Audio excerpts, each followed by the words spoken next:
All right, y'all. So this is a video on how to center. Um, Centering is the most important part of throwing, I would say, because if you cannot center, you will not be able to throw your piece. You must learn it before you move on. So the first thing you want to do when you have your ball of clay is just plop it right down in the middle. I like to spin it a little and then tap on it so it centers just a little bit. You're going to get your sponge wet, and this is just a side note. Keep your bucket on the right side of your wheel so when you're getting your sponge wet, you don't have to reach over your clay. You can just kind of reach over to the side and do it. You're going to want to wet the clay so it's slippery and there's like no friction between your hand and the clay.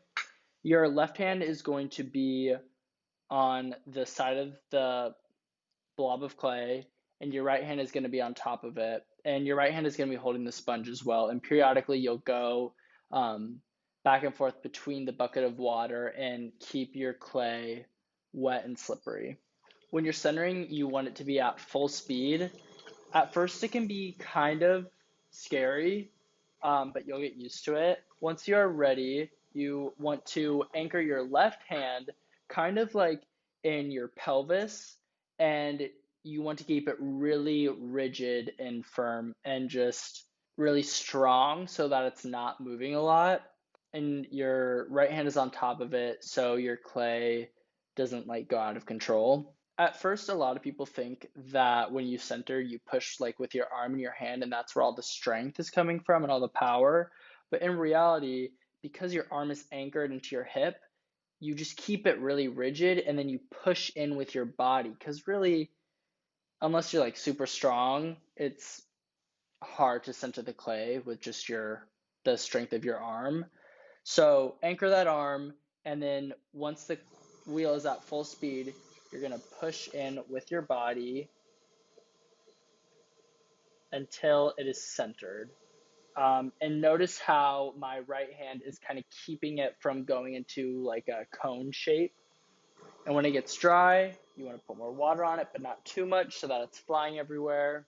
Honestly, don't worry too much about water control at first. You can definitely use the splash bins. Okay, I just realized y'all can't really see that well, so I'm going to bring you a little bit closer. Okay, so I'm making sure my chair's up far. Like I said, keep it anchored, push in with your body, and then it really becomes pretty easy.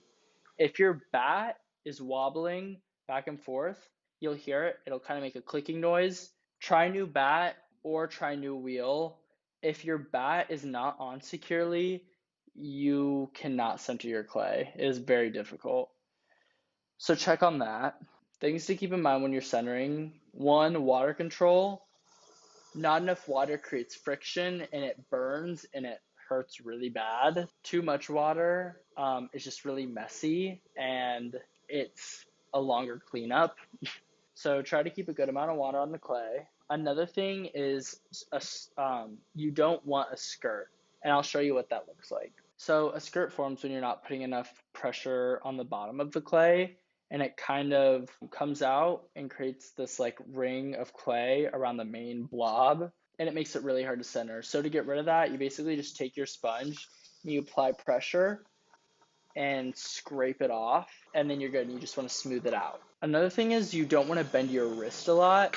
A lot of beginners tend to like arc their wrist, so it's like this, but that just hurts really bad eventually, and it doesn't do the job as well. Basically, you just want to kind of keep your arm and hand as straight as possible. Obviously, there's going to be a little bending in the wrist to cup it around the clay, and that's all right. Just don't strain it. Another thing you want to make sure is that you're not what they call kissing the clay. It's when people bend over too much and they end up going like this because they think it gives them more control.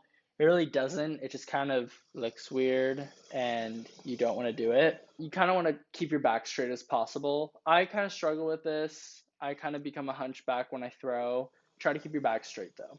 Another thing to keep in mind is when you are centering, you don't want to go onto the clay really quickly and you don't want to take your hands away really quickly because that tends to throw the clay off center as well. Make your motions slow and controlled. And lastly, just try to keep your wheel clean. It feels way better and it's less cleanup and it's just easier to center because it's not as like gross and sloppy. And by the end of the centering process, you kind of want to have this igloo shape.